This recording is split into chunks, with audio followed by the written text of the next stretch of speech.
Faust. Lesson by the citizens which sets the scene for us. The candle should be twinkling. I will work on it. I want to see Well, I've got, how many people here have ever submitted to the long 700-word competition they do it a couple of times a year? Anyone? Well, listen, these are my efforts at introducing speculative fiction into the lofts contests. I don't think anyone... What's that? I said good luck. Yeah, good luck is right. Jay actually won one of those, so... Well, it can happen. It can happen, so... You're saying a little to the... Okay. But the nice part is, I don't think anyone in here is heard these. So. The first one is called Day of the Truffles. The competition, truffles. There are those that are laughing. Oh, boy, I drew a blank with the people at the loft, but you guys understand. The challenge was to write about a November solar eclipse, which got me thinking about who are people that looked up and saw things in the sky, maybe not a solar eclipse, maybe green meteors, and went blind. So, using that as my preface, or at least the beginning here. All right, Cape Town, November 4th. I remember November 3rd like it was yesterday. It was the day my bandages came off. I learned I would see again. Actually, I could see all along. My clever play acting, placing toadstool caps over my eyes to amuse fellow scientists during my presentation at the Medicinal Mushrooms Conference, had been a ruse, claiming they were poisonous and feigning blindness. I had swooned into the alabaster arms of my beautiful assistant, Nancy. Surprisingly, the room emptied at the same moment, leaving us alone.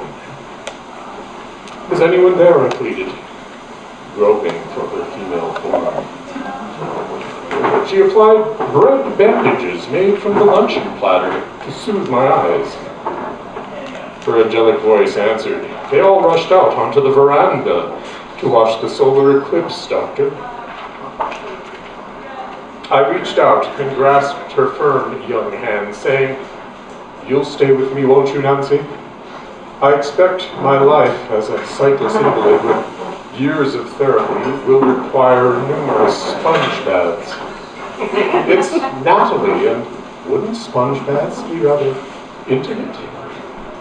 Not between soulmates. Oh, Nellie, it's like we've known each other for an eternity.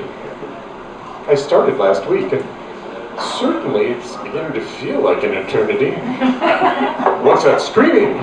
Oh, Doctor, your colleagues. It's horrible. Their eyes are melting. Damn it. It must be the eclipse. The imbeciles, have they no protection? Smoked glass. Smoked grass, the medicinal effects of mushrooms and various other hallucinogenic plants have drawn me to my field of study. You're talking nonsense, I told her, and peeled away the cucumber sandwiches she'd used as bandages. The eclipse had done its worst. My fellow scientists were a massive, whimpering humanity, different from the dolts with whom I'd breakfasted in only one regard, their melted eyes. "Naomi, if this has happened here, it must be happening all over the world." She was scared, but not panicky. If I could add a bit more terror, she would likely seek my comfort. "The world? How could that be, Doctor? And it's Natalie. And how come you can see?" I offered her a bite of my bandage and extolled the virtues of my recuperative physique. "Well, Doctor, if you are right, I'm just thankful no malevolent species of flesh-eating bipedal fungi exist in this vulnerable moment in human history so as to threaten mankind's very existence." She'd said a mouthful, and I took a bite of my bandage, chewed silently, and cursed her unwitting irony. After lunch, I'd planned to surprise the world with a troop of truffles I secretly trained to tango. Decades of lab work and intensive movement classes had positioned my creations to win me the coveted Fandango Fungi Fellowship. My mincing mutations had excelled at theoretical physics, global economic theory, and web design. Natasha, you may see troubles with truffles, but I see opportunity. The only way genetically engineered intelligent fungi could become violent, carnivorous monsters is if they were saturated by intense solar radiation, focused through the gravitational field of the moon. And that could only happen during a solar eclipse, Doctor. I'm the doctor here, young lady. But I'll grant you, if such a thing happened, you'd be perfectly safe. They know my voice and obey me. She had no time to ask who obeyed me as my tango troupe pranced out onto the veranda and began satiating themselves on the sightless scientists. It was too disgusting to watch. The choreography is all wrong. Their timing was a disaster. I finished my sandwich in disgust and looked into Nancy's blue eyes. If this is happening here, I said, then truffles will be eating humans worldwide. It was a gross exaggeration and a long shot, but how else was I to drive her into my arms? Perhaps you should ask them to stop, Doctor? Stop? Past conference committees mocked my work with mushrooms, teased my toadstools, and laughed at my lichen. Who's laughing now? You're mad, Doctor. And the doctor couldn't turn the page. After a moment of turning my head, mad for you, I pressed her delicate hands to my lips and apologized for the crumbs. You understand, Nancy, it's up to us to mate and keep the human spirit alive. I don't see how that could be anything but mutually exclusive, Doctor. With time, I'm sure you'd come to love me. That's one learning curve I'd rather not climb. And with that, she threw herself into the seething mask of feeding fungi. That was like my high school prom all over again. I knew we were through. My overriding zeal for science and love of free-spirited fungal frolic had once again stood in the way of a meaningful relationship. I cursed my enormous IQ and sensitive introverted nature. I looked for the dill sauce for my remaining cucumber sandwich and mourned Nina. Tomorrow I checked Craigslist for a new assistant.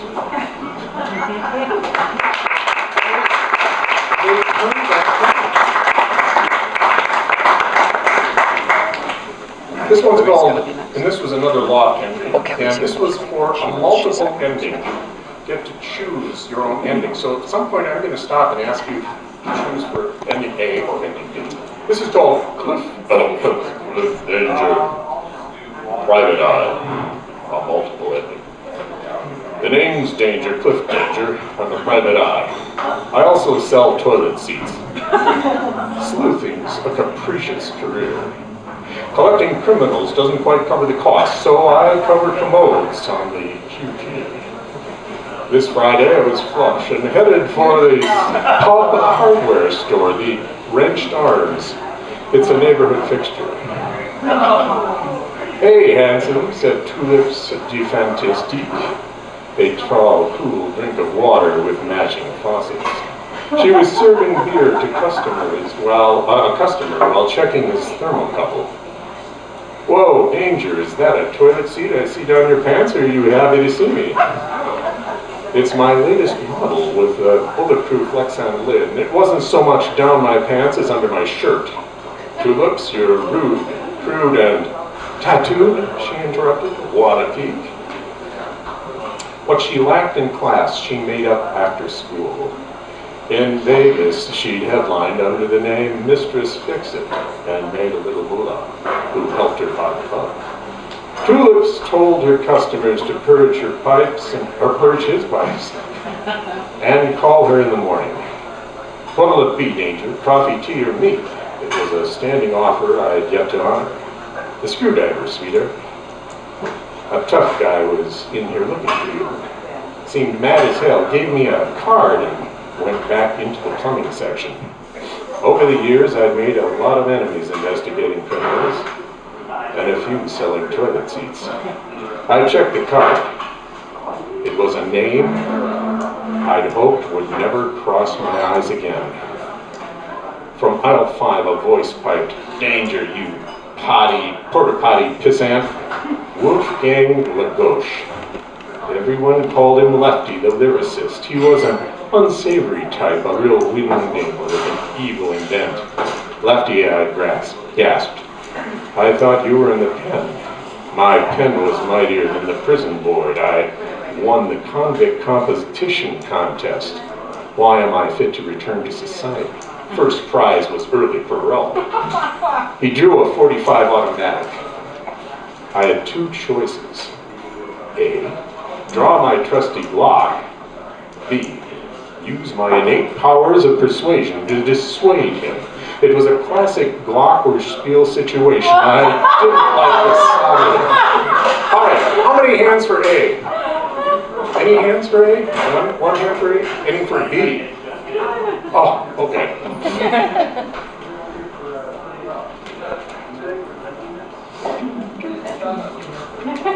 Okay. "I'm not here to kill you, Danger." "Then why the gun?" "I figured you might get proactive." He pointed at my half-drawn Glock. "If you're not here to kill me, then let me buy you a drink," I said. "We can reminisce about Paris." He relaxed a bit. We'll always have Paris.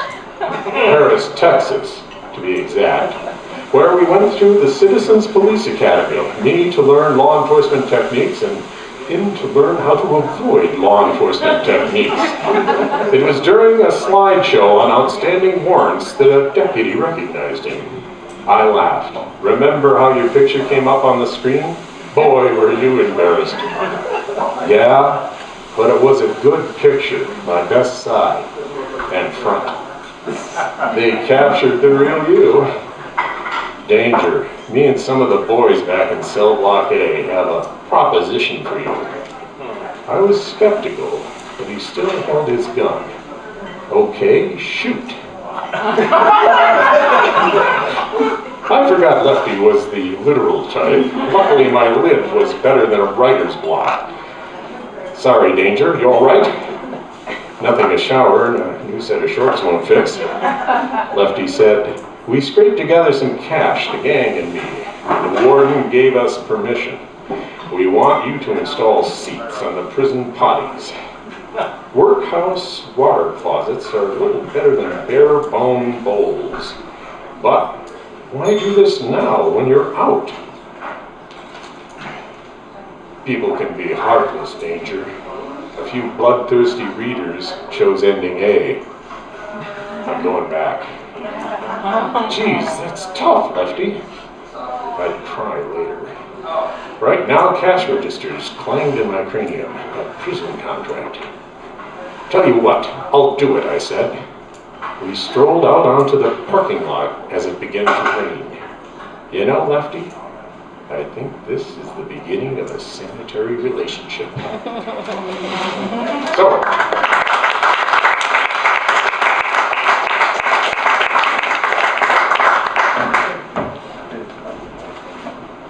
awesome. Wow.